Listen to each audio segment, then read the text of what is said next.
And so unfortunately, Mr. Venegas isn't going to be able to make it, and Mr. Jordan's not going to be able to make it. And I see that Ms. Rubio just got on. So we do have a quorum. Can I, would somebody care to be the chair for this meeting?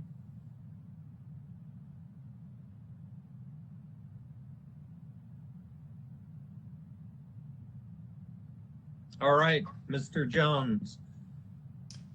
So okay, well, I'll call the meeting to order. I think we have, what, 4 or 5 of our committee? And, like 5, yeah. And your first order of business would be to approve the last meeting's minutes. Any comments on them?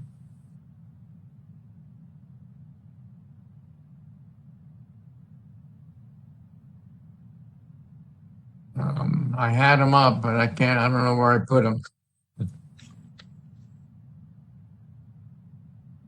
We had 2 long discussions about the 2 big issues, the distance hazardous property should be from schools was one. Any comments on that? Was there somebody going to do some research along that line?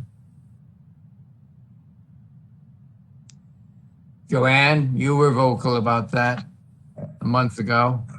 Yes, I guess I am the vocal person. Yes, I was checking the minutes and everything looks good. I do see that I had mentioned the enforcement issue so difficult, and I appreciate the job Mr. Porter does. I can't even imagine the enforcement concerns on that, but I saw that it indicates 1 mile should be considered by the committee. And I think I want to qualify that because I was preparing this. I feel the reason I stated the 1 mile is because environmentally speaking, it's just such a different issue. And I'm going to read my notes here. I don't know if this is the right place, but maybe to insert it.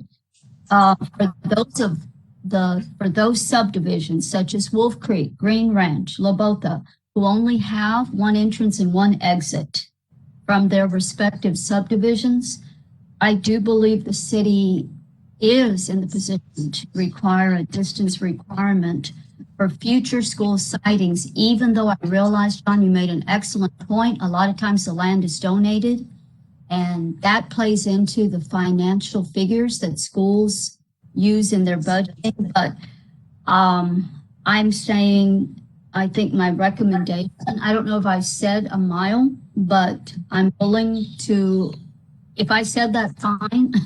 But my recommendation is to really look at that. And I thought I had said less than that, but it can stay for the purpose of accepting the minutes. And then if you want, I can discuss as we continue the meeting. Yeah, at this moment, if you want to amend those, then feel free, or if you want to make a motion to accept, it's up to you. I'll make a motion to accept the minutes, and then I'll add my information later. So should we call the vote on accepting the minutes? Mr. Chair, you need a second to that. Julie? I didn't hear you, John. You need a second to the motion. I second the motion. Richard Gonzalez. Any other comments? Okay, so Richard seconded, and then now the committee can vote on that action or take action on that. Okay, all in favor of approving the minutes as written? Aye. Aye. Aye.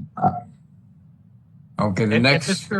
Mr. Chair, just for housekeeping purposes, I just for the record, I want to Call the roll.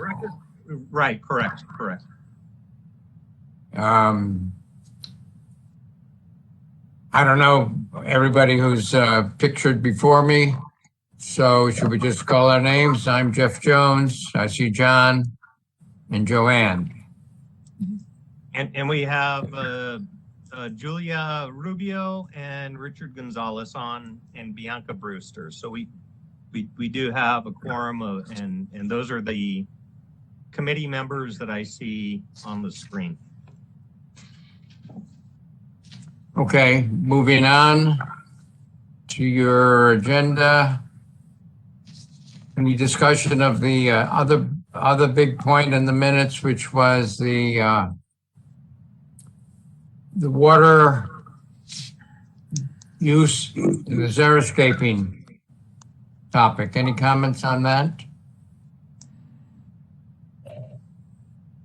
Good afternoon. This is Arturo Garcia, the Director of Utilities. Right. I'd like to defer to Mr. Mike Rogers. I know we're still waiting to collect some more information. We're currently conducting our water master plan and also doing a water loss audit. We're trying to evaluate the irrigation meters to see how we can approach this incentive. And I think the biggest issue here that we see is the overspray from the irrigation systems, and try to see if we can curtail that. And then look at on the new development that's coming in to require a system that does not create overspray or a problem of overflow into our streets, so we can extend the life of our public streets. Mike, you want to introduce yourself and give a report? Mike, you look like you're getting ready to say something. There, I was on mute. Sorry about that. Thank you. All right, Mike Rogers, Assistant Utility Director. We talked about last time that the focusing on one particular industry or location has to be studied because it's a broad problem about water age, putting out water age. We get people to reduce their water consumption, especially these big industrial parks will end up flushing. So what we've done is we're going to have wait till our master plan, water master plan that's being done right now by consultants, kind of give them a little extra work to come back with us with some ideas. We need to see where our old water is and where we're flushing and not try to reduce consumption there. Some things that come to mind that we could do is maybe place some landscaping requirements for new industrial developments. And have them design those types of things. Another idea we talked about was right now our irrigation rates are the same as our domestic rates. So when we have a drought situation, which is, there's two problems that we face, and that is water availability and then the damage that water occurs by over sprinkling. And xeroscaping will help that. So we want to conserve. We also don't want to damage. So there's options that we could have in drought stages that we raise the price of water for irrigators. Right now, it's the honor system. So that's just an idea. Anybody want to comment on having a type of conservation strategy with our irrigation fees? What does that mean, the honor system? The honor system means that we just announce to people that you're supposed to water on, if your address is an odd, you get to water on Tuesdays and Thursdays. So you just reduce announcements, we reduce, and we ask people to do it.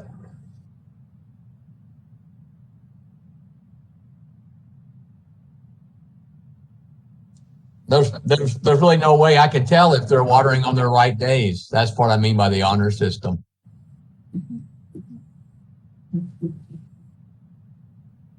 Is that in effect right now for residential or just commercial users? No, when it goes into effect, it goes for all irrigation. And it's not into effect right now. We're not in a stage drought.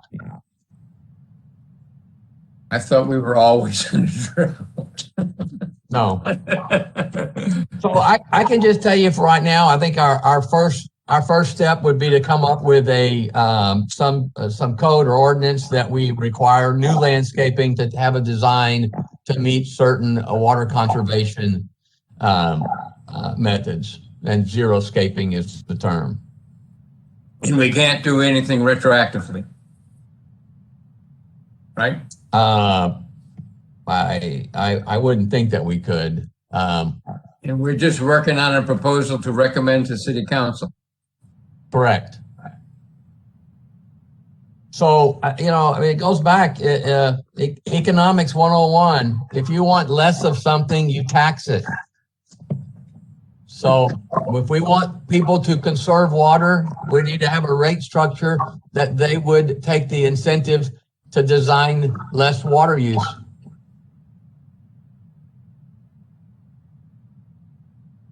Other than that, so that would be the retroactive people would change that on their own because it's expensive. Mhm. Sounds good. So I think until we get our water audit and our master plan information to us, we can combine that with some ideas of the xeroscaping and look at irrigation rates if the council wants to so do that. Is that, what are you studying forthcoming shortly or 6 months? No, it is. It's not coming shortly. Yeah, the master plan, it's a year away from being completed. Oh, wow. They're done every 5 years. And again, you really have to look at these water age. Do you have old water? I'm flushing it. Why am I trying to regulate people to use less of it? I get to charge them if they use more when I need it. If I flush it, I'm just not, there's no charges of that. It's complicated. To do it right is complicated.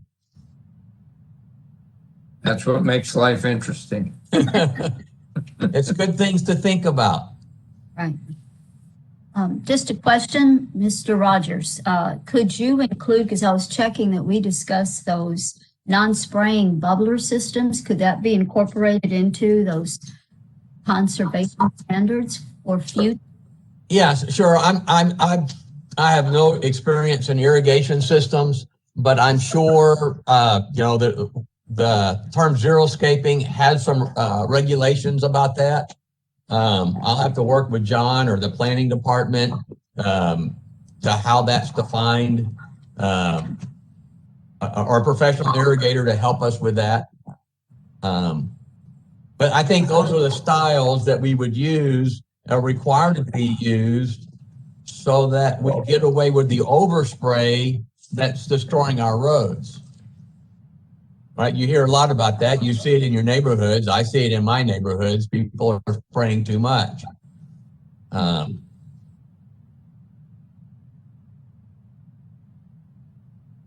When you say people, you mean residential or Yes. commercial? Yeah, it's residential as well as commercial. Oh, both. Both. It's and it's really tough to be the water police for people's lawn. That's we get calls by the time we go see them, they're not watering. It's hard to, Of course. right.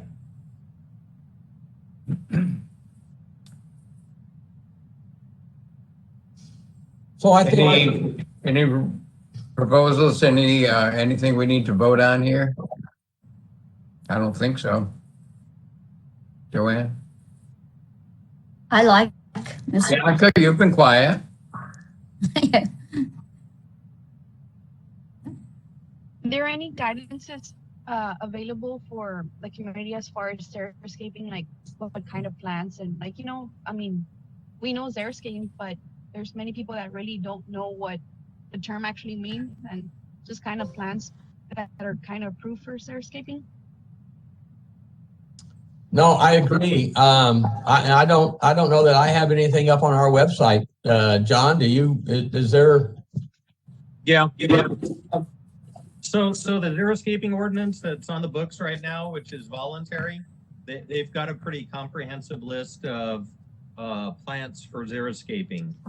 And so that I think is in the appendix of that ordinance.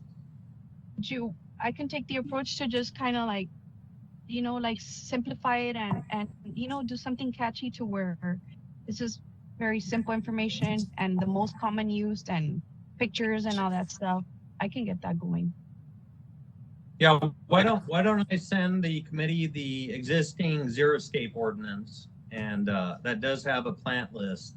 Again, it's purely voluntary, but yeah, I can send that to everybody. Just a quick question, Mr. Rogers, are there any incentives, and John, maybe you can answer this as well. Are there incentives in place for residential people, well, for residences to do xeriscaping? Is there an incentive through each department of the city? Wouldn't that be neat to offer an incentive maybe, if that's the way we want to go, and also for commercial? So existing, no, and that's kind of why I mean that's what utilities needs to look at is what could they do as an incentive. But yeah, currently there aren't incentives. I would like to, that could be maybe something utilities could look at, because I think that would be great since we are really recognized as a desert area. So we can think about, I mean, right now we have things like, we do have a toilet rebate program. So as an incentive, if you're talking about it's, you get $100 when you replace your toilet with a new low flow toilet, right? So we're incentivizing people to have lower gallons per flush. I think people just flush 3 times. So I don't know that we're ahead of the game, but that's what we have. It's what it's recommended by the state, and a lot of cities do that. So could we have an incentive program that rewards people for xeriscaping? I'm kind of asking the question. I think it's difficult just because, I mean, if people let like native grass grow, is that considered xeriscaping? Like, but pretty much it's just like weeds, like what would be considered xeriscaping? Like, is it just kind of like beautification of the yard? Like, it's kind of be tough, especially because we are in a very dry area. Just to see, okay, so that person did mean to xeriscape, and this person just does not care about their lawn. It's kind of like up in the air. But wouldn't they have to use the approved list? That's what I would recommend. It would have to be from the approved list that John's going to send us. They can't be ratty plants like weesach and things like that, or salt cedars that take a lot of water. We don't want those plants. So that to benefit, to get the incentive, you would have to follow whatever the guidance is provided by utilities department or whoever develops the incentive programs. That's all I would recommend. I'll give you a wonderful example. When the fire department built on Delmar, I remember saying, gosh, they put grass, geez, and I was like, then they switched it. So beautiful example, they went to xeriscaping. So there's an example before and after. And thought, well, that's great. And that's probably going to help the streets of Delmar because, those are well-traveled streets. So that's the kind of thing I'm referring to. Those are very advantageous moves to help, as you mentioned, prevent damage from city streets. Yeah. So, John, are there any, it makes me think about land. I mean, if I read a list, I don't recognize those plants. I need to see pictures to see if it's pretty. Is there a landscaper available that could come and educate us on xeriscaping? Yeah, when we were working, we used the same list because the committee worked on a heritage tree ordinance a couple years ago, and I think Dr. Vaughn was he talked about That, and Dr. Vaughn was also, I believe, on the committee, the subcommittee that worked on the Xeroscape ordinance. And then the other person we spoke with is, I think his name is Tony Rodriguez. He used to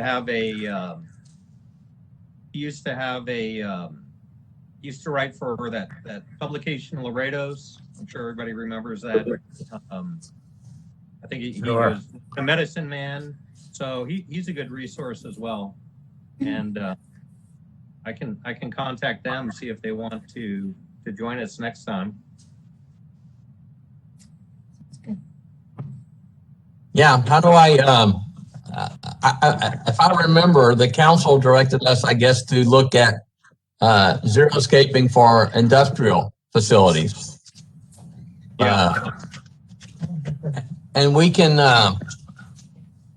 talk about it for residential as well, but I guess a presentation about xeroscaping of landscape would be beneficial either way.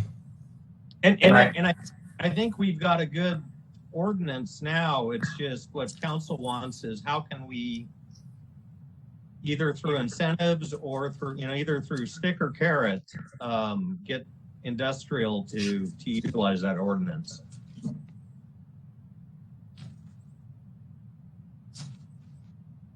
Well, I say we can present both stick and carrot. The problem is if the utilities are environmental, who's going to be the judge that says you now meet xeroscaping landscape? And then what do we give them? A free meter, a free irrigation meter. They're not using very much water. They probably won't want the meter. Yeah, and it goes back to what you were talking about last meeting is then you get stagnant water in the pipes. And then we have boil water notice issues, so. Jeez. Yeah. Complicated. Very true. So we could all have xeroscaping in our houses, and then I'm going to add more flushing devices at the fire hydrant. And then we'll look at ourselves going like, wow, we didn't see that coming. It's a complicated problem.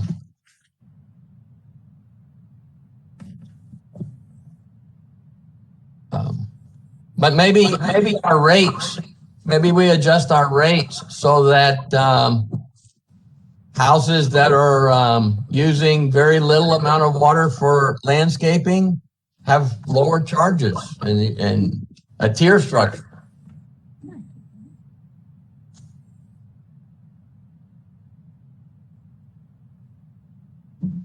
Do we want to try to survey other towns in our general area, from here to San Diego? Well, I know. In West. Yeah, El Paso does, but again, El Paso gets, I don't know, what, 7 inches of water a year, whereas we get 32. So we get 32. I think we get 17. I thought we got 17, right? Yeah, I've heard 17. No, we get 32. When I moved here from Denver, Colorado, I was shocked that we got more rain here than Denver gets. Denver gets about 17 to 20 a year. Oh. Yeah. Maybe I'm dreaming. I live in Denver. I don't know. 32 must have been 54 when we filled the lake. Well, it's interesting. Well, that's one of the questions that we've asked our consultant to ask what other cities are doing to enforce or increase the amount of water conservation in xeroscaping. Good. So we'll see if we can't see what other cities are doing. I'm just gonna, if I may, share an observation, Mr. Rogers. At the intersection of Fulham and 1472 is a warehouse. Wish I could remember the name. It's on the right side as you're headed north, and they have a beautiful xeroscape area. It's a beautiful warehouse. Actually, the name is not very visible now that I think about it.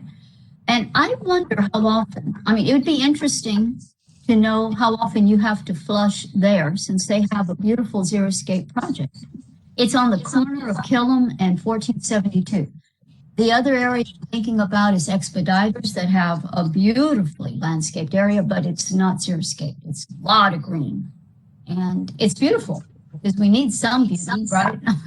But I'm just curious, like if we could maybe get an idea, a report, and you could share with the committee, how often that area has to be flushed by a warehouse, for example, that is Xeroscape versus also the beautiful one Expeditors has. I'll look that one up. 1472 and Killam. Yes, sir. Yes. Right.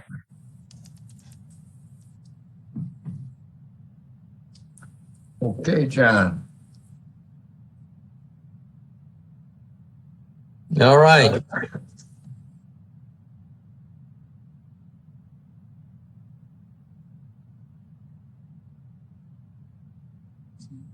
Okay.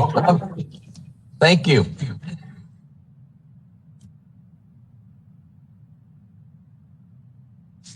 Okay. Well, I'm going out to see Tony Barbato this afternoon on something regarding my backyard. I'll ask him how ready he is for xeriscaping plants and so forth. That's yard art Yeah. out on the boulevard. Great idea. Anything else we have to cover, John? I guess just the hazardous materials setback. Yeah. I guess if I begin the conversation, I had a nice conversation with Jesus Chewy Reese today because I know he's a prominent builder here. And I was just curious. I feel he's well respected and has some good information. And he's right. It depends how business friendly we want to be. But his last words were regarding this issue, then he feels it's somewhat case by case issue. Like he gave me a good example. He says, today he has sold land, for example, that was going to be a certain type of facility. Okay.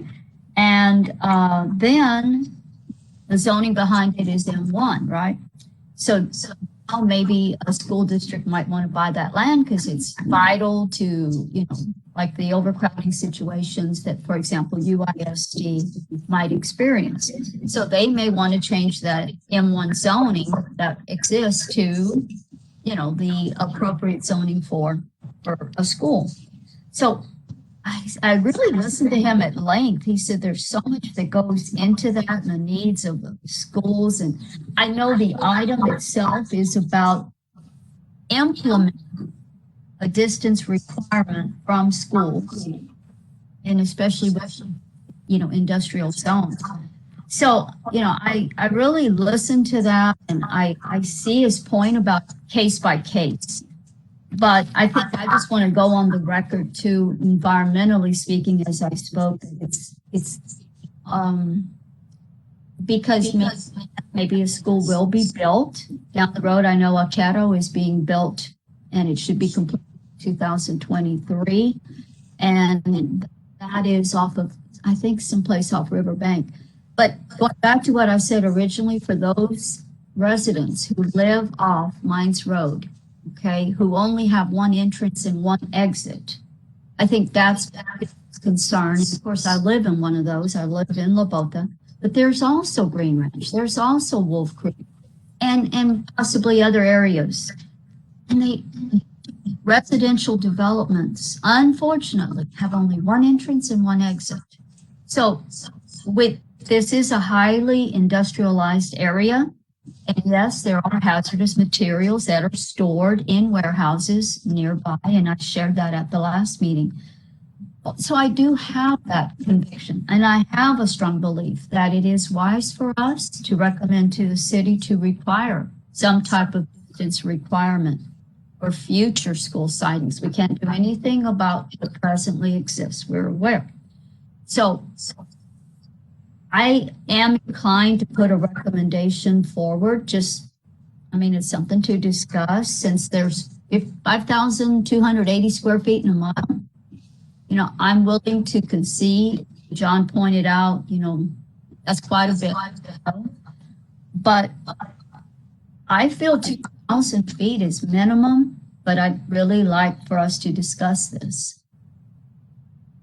For future school sightings, and like I said, I feel the school districts would want to be part of the conversation, but I just feel very strongly about that in the industrialized part of Laredo. Now, if I can comment here, so again, we can't tell UISD or LASD where they can situate or where they can site a school. They're going to put their school essentially wherever they want to put their school, and usually that's because a developer donates property.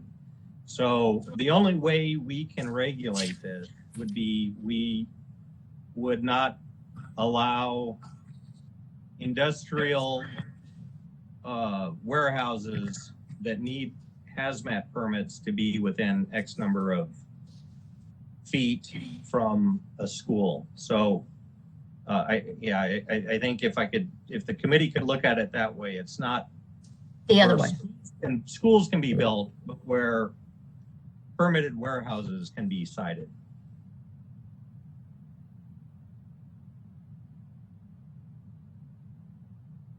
That sounds doable. So Now that gets into the issue of what land is designated to be donated to the district. We're trying to work with the developers earlier. That's right. And again, we don't have any control over that.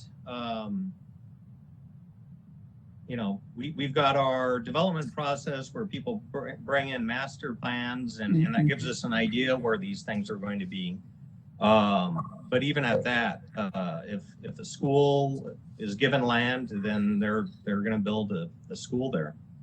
And so we need to look at not only future, but we can't just designate an area as like, okay, in this area, this is how things are going to be, but in other parts of the city, that's not going to apply. So we need to have something Standard, which would be amending the zoning ordinance. And so the problem with that is obviously what is going to happen if we change that. And I'm just looking at the Muller Elementary School. Mm-hmm. And so if you do 2,000 feet, you're looking at a map right now, you're looking at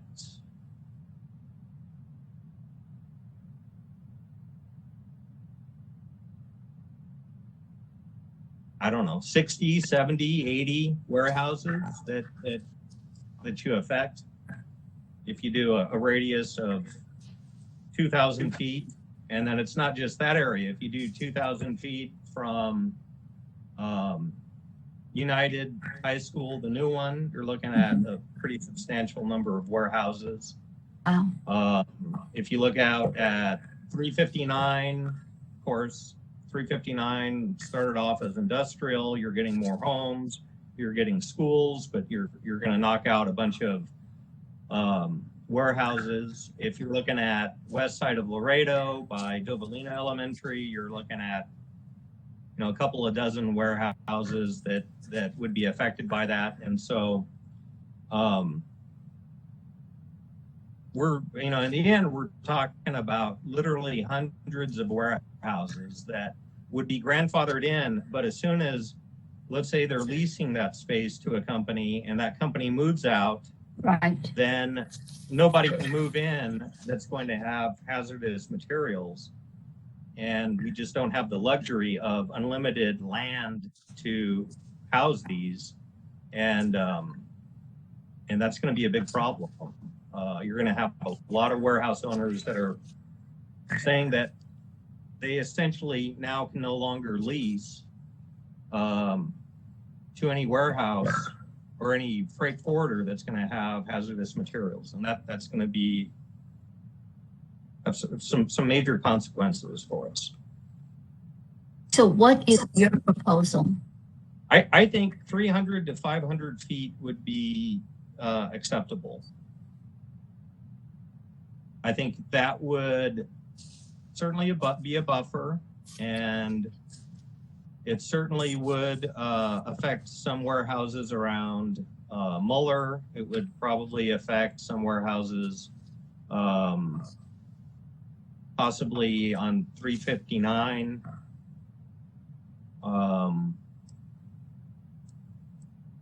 I don't think that would affect West Laredo unless I'm missing a school, but I think that's a more reasonable buffer. It's reasonable, but I just envision that if something were to happen. I understand. Unfortunately, though, there are two areas of the city that are growing. What is our bread and butter? It's import-export. And so there are two areas that are expanding warehousing, and that's 359 and Mines Road.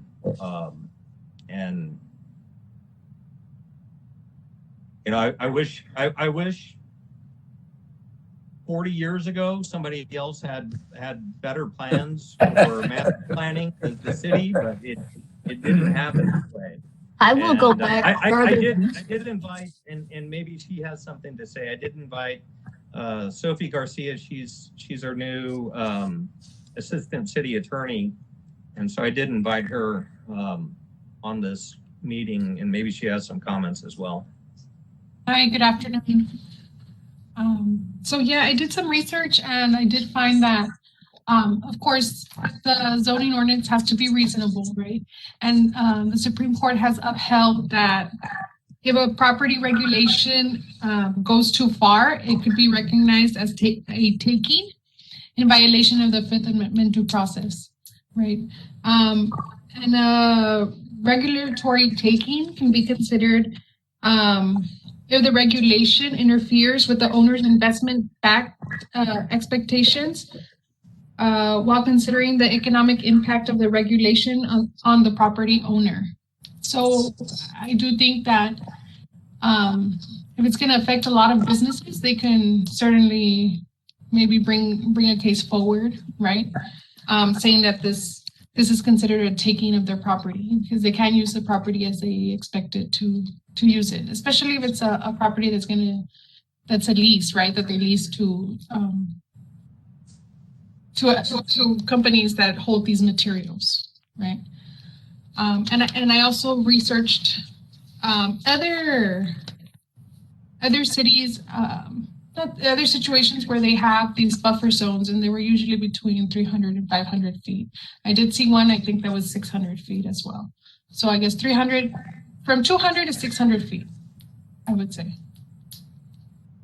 There was even one that was next to a landfill, and it was a 50 feet buffer zone. So some are very minimal, but the majority were between 200 and 600.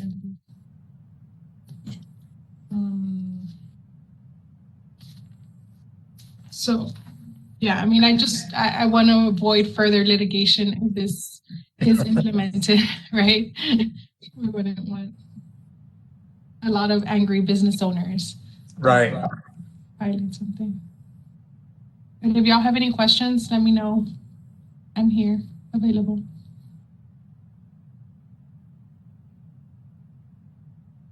Can you, Ms. Garcia, can you share which cities had these buffer zones of, say, 200, 600? Yes, I can email it to you because I have so many documents here of everything that I, on my research. So I need to look through them exactly, and I can tell you. But are they in the South Texas area?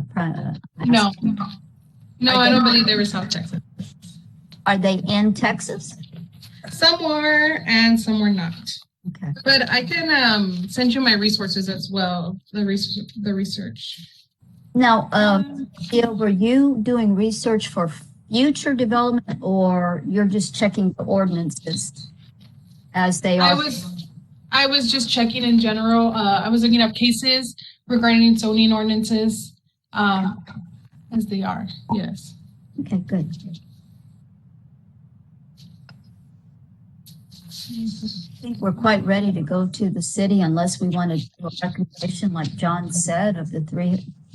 You know, I'm just saying, Jeff, are you ready to prepare or to go to recommendation for city council? Well, we need to decide between 200 and 600. What do we want to say? We recommend 400 or 400 plus or minus 5%, or Yeah. 200 to 600 is a big range. Yeah, it is.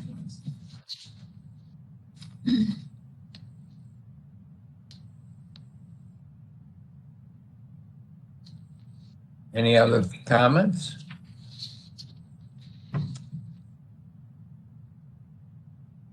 John? I mean, you know, I think the council does want a recommendation soon, but they also don't want it to be rushed. So I think, you know, if the committee wants to think about this, we can have another meeting next month, but maybe we you know, tentatively, you know, think about having a recommendation next month. I mean, that's fine. I don't think we need to come up with something today, but I also don't think council wants, you know, this to take 6, 9 months, a year. So. Are we getting any feedback from either developers or council?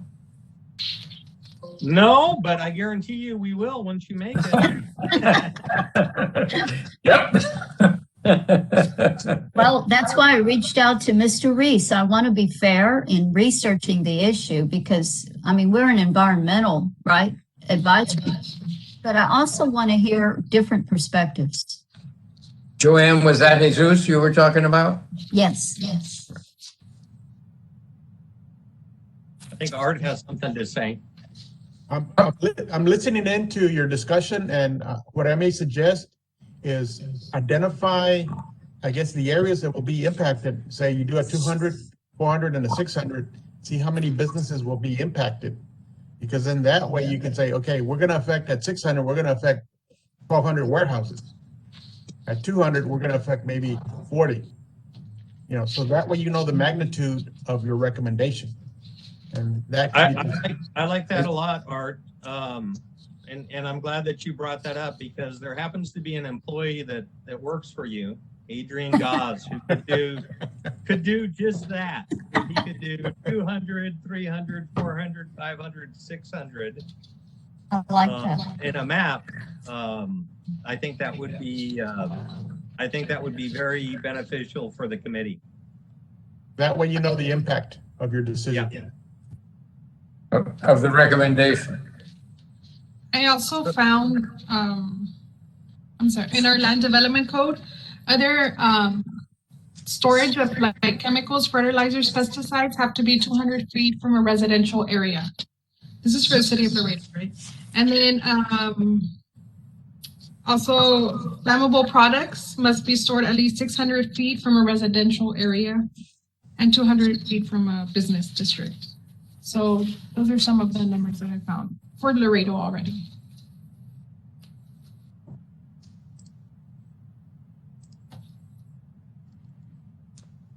That already in place. Okay. But I like that idea of having, you know, having a map with those buffer zones. I think that would be helpful. And who puts that together? Your department or the city? Mr. Garcia's employee. John's gonna ask me for his assistant or for my assistance to provide a map. And I'll give it to John and John will bring it to you. Does that give you a helicopter ride around town?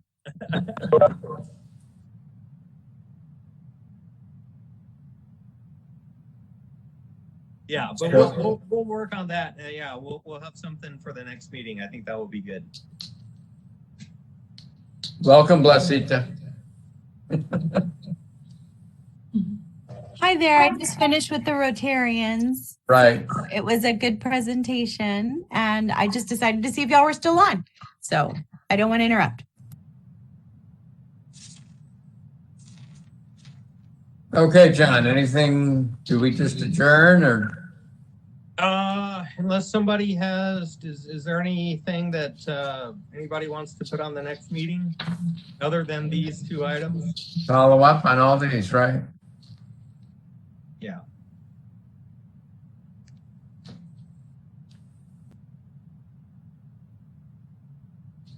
Do we want a presentation from the developers in town?